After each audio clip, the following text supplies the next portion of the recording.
नमस्कार, आप देख रहे एयर न्यूज में हूं आपके साथ रागिब। राजस्थान का कोटा कोचिंग सेंटर हब के नाम से पूरे देश में मशहूर है। यहां हर साल लाखों छात्र इंजीनियरिंग और मेडिकल प्रवेश परीक्षा जेईई और नीट की तैयारी के लिए कोचिंग लेने आते हैं।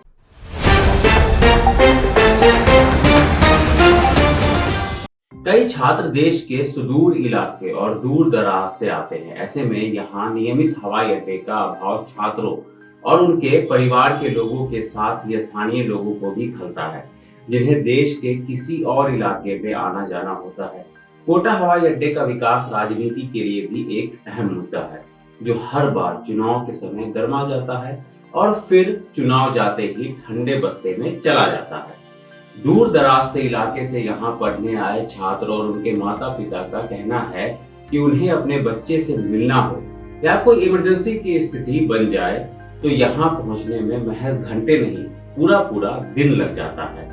कई जगह के लोगों को तो पहले अपने स्थानीय हवाई अड्डे पहुँचने का संघर्ष करना पड़ता है और फिर नई दिल्ली, जयपुर या उदयपुर के रास्ते कोटा आना पड़ता है, जो काफी कष्टदायी हो जाता है। ऐसे में इन माता पिताओं की मांग है कि यहाँ नियमित हवाई अड्डे का विकास हो, जिससे प्रधानमंत्री मोदी के वादे उड़ेगा देश का हर नागरिक वास्तव में सफल हो पाए।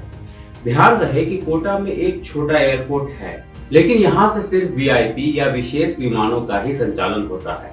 यहाँ नियमित विमान सेवाओं का अभाव है, जो बाहर से आने वालों के साथ ही स्थानीय लोगों के भी निराशा का कारण है, क्योंकि हवाई अड्डे के विकास से न सिर्फ लोगों का आवागमन बढ़ेगा, बल्कि रोजगार के नए अवसर भी उपलब्ध होंगे। अगर कोटा में एयरपोर्ट बन जाए तो इससे कई तरह से विकास के रास्ते खुल जाएंगे। अव्वल तो लोगों की आवाजाही बढ़ेगी, जो पर्यटन के लिहाज से भी बेहतर है। स्थानीय गाइड, होटल या टूरिज्म से जुड़े सभी लोगों को फायदा मिलेगा। इसके अलावा एयरपोर्ट के विकास और उसके संचालन में भी लोगों को काम मिलेगा, जिससे इलाके की अर्थव्यवस्था में भी एक अच्छा बूस्ट मिलने की संभावना है। इलाज, व्यापार और इमरजेंसी किसी भी स्थिति में हवाई अड्डा एक वरदान की तरह साबित होता है। बीते लंबे समय से यहाँ हवाई अड्डे का मुद्दा पक्ष विपक्ष की राजनीति का हिस्सा बना हुआ है। मॉडल राजस्थान की बात कर रहे हैं, मॉडल राजस्थान की बात कर रहे हैं। और आज देखिए जो जब मिला है कोटा को, रिवर फ्रंट और ये आपका सिटी पार्क और बाकी पूरा कोटा बदल है। बिना लाइटों के ट्रैफिक मेरे ख्याल से कंट्री में बहुत 2, 4, 5 जगह होगा मुश्किल से, मेरे ख्याल से राजस्थान में कहीं नहीं है। ओवर ब्रिज और अंडर ब्रिज खूब बन गए हैं, बड़े बड़े चौराहे बन गए हैं। हाल ही में खुद प्रदेश के मुख्यमंत्री अशोक गहलोत ने कोटा में ग्रीनफील्ड हवाई अड्डे के निर्माण में देरी के लिए केंद्र को दोषी ठहराया। सीएम गहलोत ने कहा था कि शहरी सुधार ट्रस्ट यानी कि कोटा ने 34 हेक्टेयर जमीन भारतीय हवाई अड्डे का प्राधिकरण मुफ्त में उनके नाम कर दी है। इसके अलावा वन भूमि के डायवर्जन के लिए 21.13 करोड़ रुपए की पहली किस्त भी वन विभाग को जारी कर दी गई है। लेकिन सवाल उठता है कि इसके बावजूद केंद्र ने परियोजना पर काम शुरू क्यों नहीं किया। एयरपोर्ट की जमीन सिविल एविएशन मिनिस्ट्री ने अप्रूव की जमीन, जहाँ हम खड़े हैं। स्टेट गवर्नमेंट यूआईटी की जमीन थी, वो सब इनको इनके खाते में डलवा दी है। फॉरेस्ट की लैंड है, उसके लिए अड़चनें पैदा की जा रही है। पहले 45 करोड़ रुपए मांगे गए, फिर 55-60 करोड़ कर दिए गए कर्नल के नाम पर। फिर हाई टेंशन लाइन चल रही है यहाँ पर, उसका पहले स्टेट गवर्नमेंट देवे लगभग 50 करोड़ रुपए। फिर आपका जो बनेगा एयरपोर्ट 1000 करोड़ रुपए में, उसके 2 फंड और दो। तो ये क्योंकि उन्हें डर है कि इसका श्रेय कांग्रेस को न चला जाए।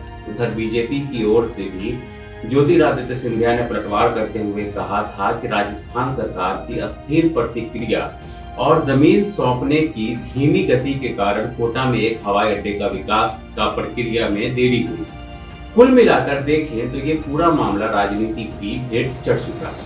हालांकि ये भी एक विडंबना ही है कि यहाँ कांग्रेस और बीजेपी भले ही एक दूसरे पर वार पलटवार कर रहे हैं, लेकिन दोनों ही दल राज्य में सत्तारूढ़ होने पर हवाई अड्डे के विकास के वादा पूरा करने का दावा भी पेश कर रहे हैं।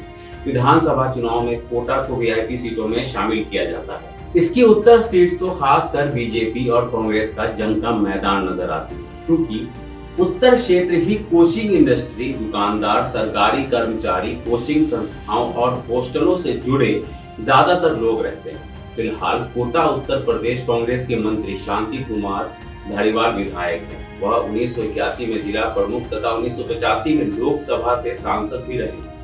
बीजेपी ने इस सीट से पूर्व विधायक प्रहलाद गुंजल को उम्मीदवार बनाया है, जिन पर वसुंधरा सरकार में सीएमओ को धमकाने का आरोप लगा था, जिसके बाद प्रधानमंत्री के हस्तक्षेप के बाद उन्हें सस्पेंशन भी झेलना पड़ा था। अब चुनाव में बहुत कम समय बचा है और सभी पार्टियां 25 नवंबर को मतदान पर नजर टिकाए बैठी है। राजस्थान का नतीजा भी बाकी राज्यों के साथ ही 3 दिसंबर को आएगा, लेकिन तब तक जीत हार के तमाम दावे आपको जरूर देखने और सुनने को मिल जाएंगे।